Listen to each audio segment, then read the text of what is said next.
Clark and Mitchell hit 5 threes apiece, combining to go 10 of 18. The Fever shot 50% from long range and 53% overall. Y'all said the same thing about Larry Bird. Y'all said the same thing about Luka. It ain't hype.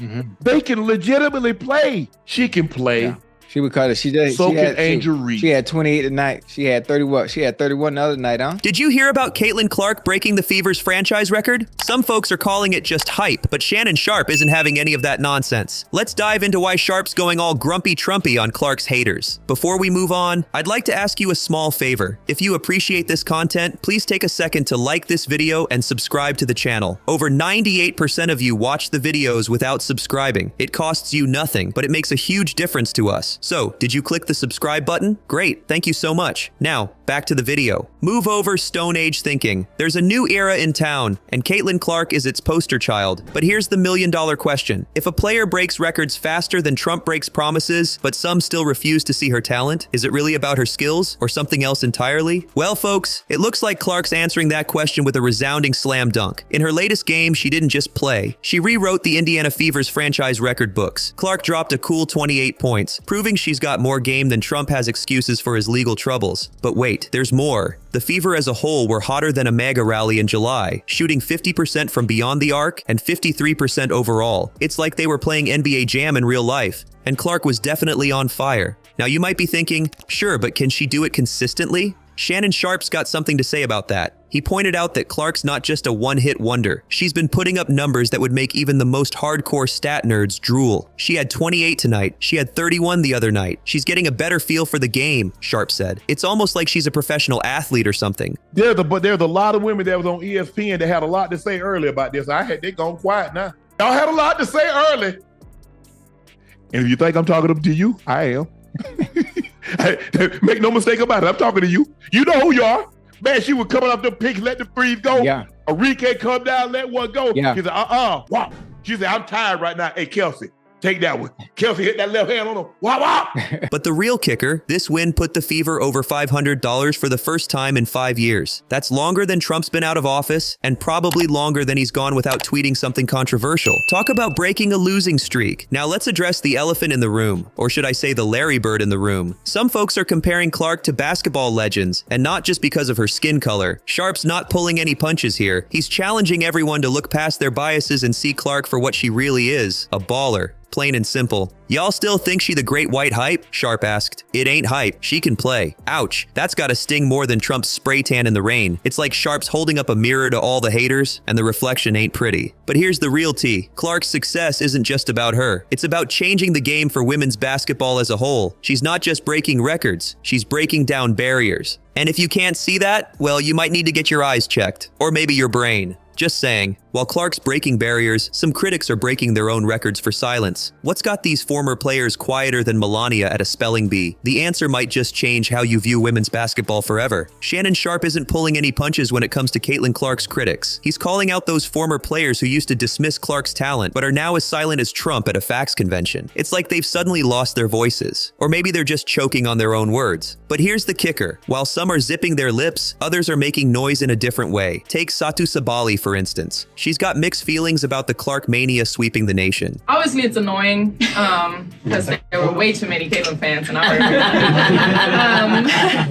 although I feel like our Dallas fans could have done better. I had mixed feelings, obviously, seeing all the Caitlin jerseys in our home.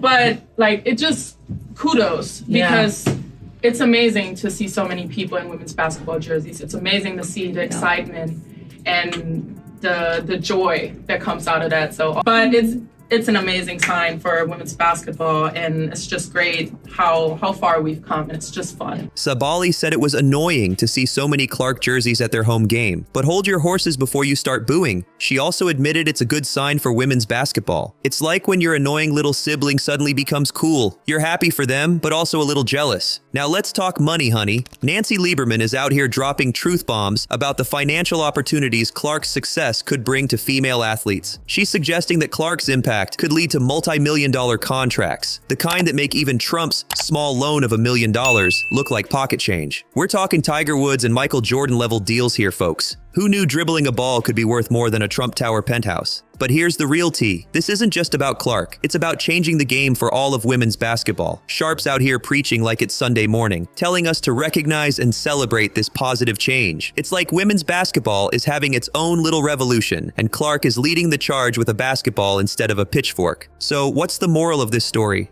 Well, it seems like the growing support for players like Clark is benefiting women's basketball as a whole. It's like when one Trump gets indicted, and suddenly the whole GOP starts sweating. Except this time, it's a good thing. We're seeing more fans, more jerseys, and hopefully soon, more dollar signs for these hardworking athletes. We can't go back in time and pat the forefathers on the back. All we can do is say our appreciation. We understand where this game and the guys. And so what she's doing, and you heard what she said, all those Caitlin Clark. I was at the All-Star game. She got one of the loudest ovations. Why you think every time the Lakers went on the road, the arena was sold out? It's for Kobe. LeBron go on the road. Would MJ go on the road?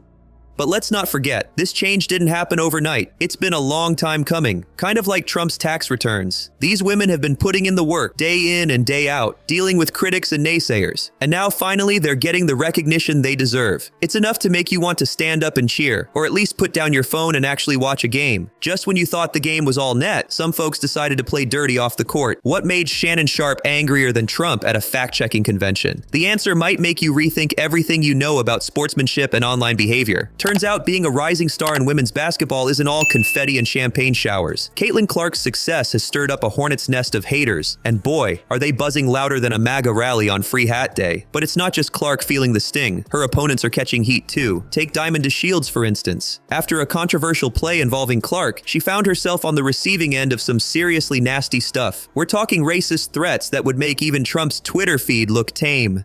Diamond DeShields received racist threats after Caitlin Clark flagrant foul. Many are attributing this to Chicago's Sun-Times cover. Foul ball. Okay, they called a flagrant foul.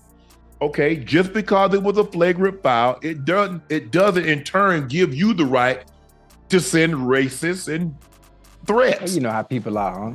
I can just imagine. I think we could all imagine what was said. Most definitely, especially when you're upset. When you upset the other side, they don't care. It's like these trolls forgot they were watching basketball and thought they'd stumbled into a Klan rally. Now, Shannon Sharpe isn't one to sit quietly when he sees injustice. He went off on these haters faster than Trump ditches his lawyers. Sharpe made it crystal clear. Just because there was a flagrant foul doesn't mean it's open season for racist threats. It's like saying you can egg someone's house because they cut you off in traffic. It just doesn't add up. Sharpe didn't mince words when he said, just because it was a flagrant foul, it doesn't in turn give you the right to send racist threats. Preach, Shannon. He's reminding us that sports are competitive, sure, but they're not an excuse to unleash your inner bigot. It's like he's holding up a mirror to these trolls, and the reflection ain't pretty. But here's the kicker. Sharpe wasn't even surprised by these threats. He pointed out that, you know how people are, they'll show you your true colors now in under the right circumstance. It's like when Trump's supporters show their true selves at his rallies. All it takes is the right trigger, and boom, the ugly comes out. Sharpe's not just wagging his finger at the bad behavior, though. He's calling for a return to respect